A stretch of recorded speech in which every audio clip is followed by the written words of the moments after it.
Welcome to The Forgotten Soldier by Guy Sajer, a gripping and deeply personal story of a young soldier caught up in the chaos of World War II. It's raw, emotional, and pulls you right into the life of someone who lived through one of the most brutal fronts of the war, the Eastern Front. These are his words. Let's begin. Some men from the engineers were setting fire to the vehicles that blocked the road. We walked through this chaos for a while, supporting our wounded. 100 yards away, another group, larger than ours, was also withdrawing, with arms and equipment. We followed the lieutenant as far as the regroupment center, abandoned by the officers 2 hours before we received the order to withdraw. Not a soul was left in the battered building which had housed the officers responsible for the defense of the town. A sergeant on a motorcycle was waiting alone in front of the building to instruct stragglers. The lieutenant seemed disgusted by the available options and continued to lead us westward. We covered another 12 miles on foot, constantly threatened by Soviet patrols, who would open fire without hesitation on even a single famished Lancer. After diving down some 30 times or more to avoid Russian salvos, we arrived at a Luftwaffe airfield which had already been abandoned. We thought that the wooden buildings, which were like the ones we had occupied on the Don, might still contain some scraps of food. Carrying our 4 wounded men on improvised stretchers, we walked toward one of the huts, stumbling with exhaustion. But we never reached it. A scene of intense horror stopped 6 or 7 of us. We had just passed a bunker in which we noticed a body lying at the bottom. 2 emaciated cats were eating one of its hands. I felt sick. "Get out, you damn cats!" shouted my companion. Everyone came over to look. The lieutenant, as sickened as I had been, threw a grenade.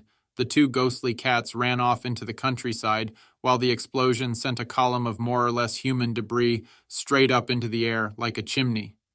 "If the cats are eating stiffs," somebody said, "there couldn't be much left in the pantry." There were still 2 twin-engine planes with Maltese crosses on their wings standing on the empty field, probably inoperable in some way. From the sky, we heard a disquieting sound, which was growing louder.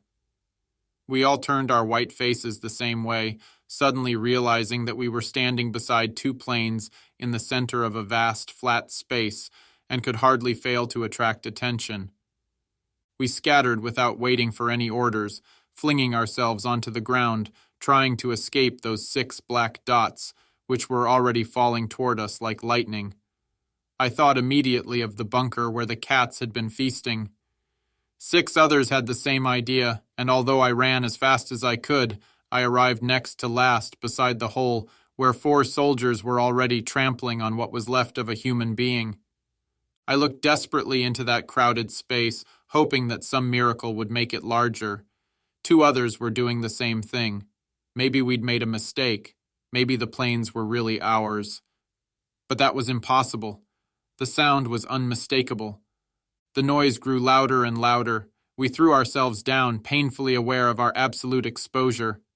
I held my head between my hands and closed my eyes, trying to obliterate the muffled explosions which reached my partially blocked ears.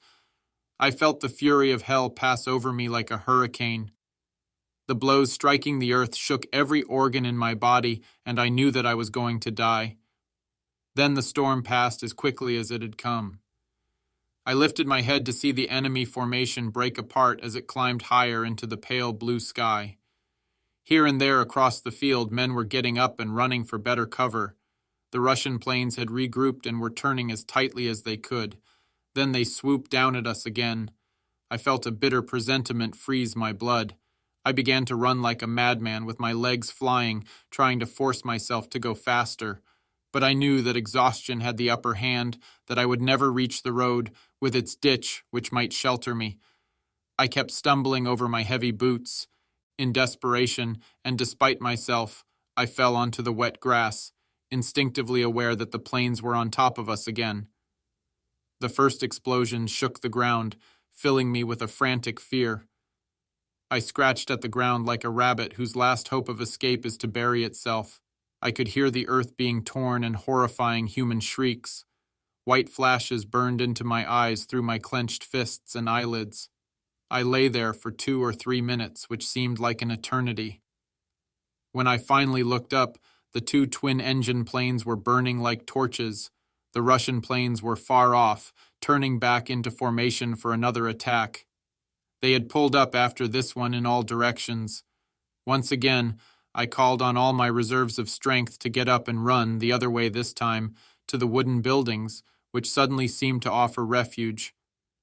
I had covered about a third of the distance when the Russian planes attacked, shooting rockets into the buildings, which disintegrated like matchwood. After a few moments of further terror, we could hear the engines of the planes fading into the distance. Everyone who was able stood up again. No one spoke. We stared at the flames, at the sky, at the reddening heaps of human remains. Our lieutenant, who seemed to have lost his sanity, although he was unhurt, was running from one wounded man to another. "Shit!" someone shouted. "Another attack like that, and there won't be anyone left. They've just left us here. We'll never get out." "Shut up!" shouted the lieutenant, who was supporting a wounded man. "War is never a picnic." Who did he think he was telling? We gathered around him. He lifted the shoulders of a poor fellow covered with mud and blood, who was laughing to split his sides. For a moment I thought he was crying with pain, but he was in fact howling with laughter.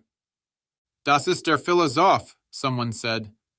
I had never noticed the man before. His friend added that he had always believed he would return home unscathed. 3 of us tried to lift him to his feet, but soon realized this was impossible. His bursts of laughter were interrupted by words which I understood perfectly and thought about for a long time afterward, and which still trouble me. As I remember his laugh, there was nothing mad about it. It was more like the laugh of someone who has been the victim of a practical joke, a farce in which he had believed until suddenly he realized his folly. No one questioned the philosopher, but he himself, through his hilarity and his agony, tried to explain. "Now I know why. I know why. It's too simple. It's idiotic." Perhaps we would have learned what he meant, but a sudden surge of blood poured from his mouth and ended his life. We dug graves for the new victims, and then stretched out, exhausted, on the bed of warm ashes that marked the site of the destroyed buildings. At nightfall, we were wakened by the sound of guns, which seemed to be following us. By now, we all felt desperately hungry and thirsty. Despite our rest, we had not recovered our strength, and we looked appalling. We stared at each other suspiciously, wondering if the next fellow didn't have a couple of biscuits hidden somewhere, forgetting the lessons of comradeship we had been taught in Poland. But apparently we were all cleaned out. If anyone had been hiding something, we could scarcely have reproached him, as we all might easily have done the same thing. In the darkness, as we fled the curtain of flares which had pursued us since our retreat from the dawn, we heard once again the sound of a moving column, and were once again filled with panic. The night was as black as pitch. A fine rain was falling. We followed the lieutenant. God knows where he was taking us. No one spoke. Our strength seemed barely adequate to move our legs, weighted by exhaustion and mud. Finally, the lieutenant spoke. "Maybe they'll go by without seeing us. Are any of you anti-tank gunners?" Quickly, our solitary machine gun was set up for a final effort of defense. Luckily, the exhaustion which made my temples throb under my leaden helmet prevented me from clearly grasping the seriousness of our situation. The simple fact that we had stopped walking presented my foundering body with a moment of relief which had to be used to the utmost. I knew that my fear would return with my breath, and that I would again be aware of everything that was happening. The first black mass which came into view, with all its lights out, seemed to be some kind of light vehicle. We tried to see what it was, but the darkness was too thick. Then we heard tank treads, unmistakable and frightening, as those who have heard the sound on the front at night will appreciate. As the noise grew louder, our panic increased. While some were trying to see where the tanks would come from, others, including myself, lay with their faces pressed into the ground. 2 black shapes loomed against the sky some 30 meters away. Another, less than 10 meters from us, made the earth shake and every hair stand on end. Someone called out, "Die Maltekreuz, mein Gott! Kameraden, Hilfe, Hilfe!" For me, who spoke German so badly and understood it even worse, This was a signal for everyone to save his skin. I jumped up and started to run. This, evidently, is what one should not do. Through the noise of the tanks, I could hear shouts and curses. The group had taken my action as a signal for general flight. Everyone had jumped up and was running, shouting at the tanks, with the exception of the lieutenant and one or two more reflective, prudent soldiers. Later it occurred to me that even German tanks might have machine-gunned us, taking us for Russians. Also, they might have been Russian tanks. However, we managed to make ourselves recognized and were taken in by a detachment of the 25th Panzer Division, commanded by General Guderian. These men were extremely well equipped and had not been involved in our retreat. They put us wherever there was room, on the backs of the tanks, where the heat of the engine burned our buttocks. No one asked if we'd eaten, and it wasn't until hours later, under the rolling fire of the Russian artillery which was raking Kharkov, that we were served a hot, greasy soup, which we received like a benediction. It was here that I first saw one of the enormous Tiger tanks and 2 or 3 Panthers. I also saw, a few hours later, the appalling avalanche of the famous Katyushas, which poured hours of devastating fire on the German infantry, advancing with appalling losses through the outlying district of Slavyansk-Kineskov. Guderian's tanks took us right into Kharkov, where the Donetsk battles had already been in progress for more than a week. Once again, the Wehrmacht took the battered city before losing it finally in September after the failure of the Belgorod counteroffensive. Dawn found us in the sandpits to the northwest of the city, where our group was gone over with a fine-toothed comb by the commandos responsible for sending men back to their original units. As they didn't know where most of these units were, the best they could do was to form the strays into new groups, which everyone wished to avoid. These new units, with no official affiliation or assignments, simply sapped the actual strength of the army as recorded by military registration and on the maps at headquarters. The men assigned to these varied and unmeasurable groups could not be fitted into any logical organization. Already classified as missing or dead by their original units, they were officially considered dead, and used as unexpected reinforcements whom there was no reason to spare. Long lines of soldiers sitting, lying down, asleep and awake were waiting for orders which would somehow fit them into the battle. I can still remember the look of the Donetsk Valley and the river, with its wide sandbanks stretching some 8 or 10 miles back from the water. The thunder of guns reached us from the front, which was about 20 miles to the south. The German attack was moving from the north and west. With their left wing protected by the Donets, the panzer assault was driving into the Russian artillery, which had rapidly crossed the river in an attempt to follow up their counteroffensive. Now these batteries had been driven back to the river and were unable to recross it, as all the bridges were out. In effect, the Russians had just made the same mistake as the Germans at Stalingrad, although not on the same scale. In their haste to drive us out, they had overextended their supply lines and underestimated the forces pitted against them. 100,000 Russians, of whom 50,000 were killed, were caught for over a week in the Slavyansk-Kineskov pocket. Of course, I didn't know what had happened around Kharkov until months later.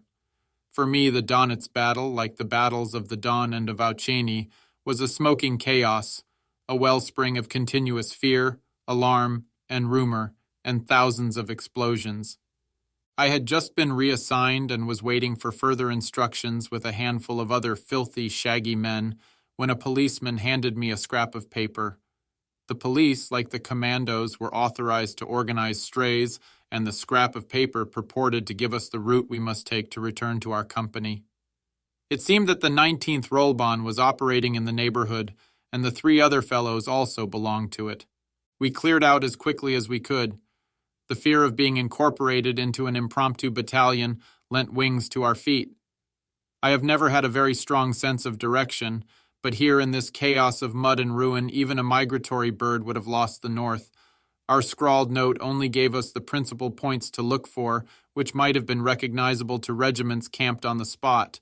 To us, however, in an entirely new landscape, it was almost impossible to distinguish one point from another. The rare signposts that remained on the battered streets had been twisted in the fighting and had to be disregarded. After 1,000 false leads and 1,000 delays, we finally found our company 2 days later. In the meantime, we had been pressed into service unrolling telephone wire for an SS regiment which was mounting an attack. I still remember a railway embankment which some very young SS were charging under heavy machine gun fire. We huddled in a drainage pipe which had been uncovered in a bombardment, waiting for the SS to take the area, which they did, with heavy losses. Beyond the 2 cement walls, the flash of mortar fire and red-hot metal fragments streaked through the air. Then the same regiment used us to supply a howitzer battery, which had been engaged for several days in an artillery duel with the Soviet guns on the east bank of the Donets. We were moving the heavy projectiles from their distant depot when we ran into some men from our company repairing a collapsed bunker. The first familiar face I saw belonged to Olensheim. "Hey!" I shouted, running to my friend, followed by the 3 others. "It's us!" Olensheim stared, as if he'd been struck by lightning. "Another 4!" he shouted. "God must be with us. Laos scratched you off the list long ago. There are still 30 who haven't showed up. We thought you must have been put in one of the scrap units." "Don't mention bad luck," I said. "Where's Halls?" "That fellow has all the luck. Right now he's in Trevda being taken care of while we dig up this damn dirt." "Was he wounded?" "A fragment in the neck. Absolutely nothing. But he was collected along with the seriously wounded. He said he was unconscious for 2 hours, but he always exaggerates." "And Lenzen?" "He's fine. He's changing a tread over there." Laos arrived, and we instinctively saluted. "Glad to see you, boys. Really glad." He shook each of us by the hand, his old soldier's face filled with emotion. Then he took a few steps backward. "Announce yourselves clearly and intelligibly, the way I taught you." We conformed to the prescribed pattern with a goodwill that came from a deep sense of comradeship, but apart from this encounter, everything looked dark. The sky was filled with lowering clouds which threatened rain, and at the 4 cardinal points, white flashes preceded geysers of damp earth and rubble by fractions of seconds. A short time later, Lenzen, who was heavier and stronger than I, lifted me bodily from the ground in his delight at seeing me again. Despite the heavy labor we had to perform, the day was colored by the joy of this reunion. 2 days later, I managed to get to Trevda, which was some 25 miles from the front. Another fellow gave me his place in the DKW he was supposed to drive, and I was able to visit Halls. I found him in a swarm of wounded men singing at the top of his lungs. Spring had arrived at last, and the heavily wounded were cavorting between 2 avenues of wild pear trees. Halls was unable to curb his delight at seeing me. I was carried in triumph by men who had lost arms, who were powdered with sulfonylamides and smeared with unguents. I was made to finish the remains of all the bottles they had opened, and accordingly was not able to keep the appointment I had made with the fellow who had brought me out. After waiting for a while, he grew bored and left without me. I was taken back much later by a driver attached to my camp. Hals made me promise to visit him again, but I never had the chance. A few days later, the doctor found him fit and he rejoined us. Hals detested the squalid cellar where we were established, and following his lead, I volunteered for service in the motorized infantry. We were fed up with digging and acting as maidservants to the rest of the army. This decision almost cost us our lives many times, but even now, looking back on everything that happened, I cannot regret having belonged to a combat unit. We discovered a sense of comradeship which I have never found again, inexplicable and steady, through thick and thin. That concludes the 11th part of the story. Thank you very much for listening. Please subscribe for more episodes and leave a comment.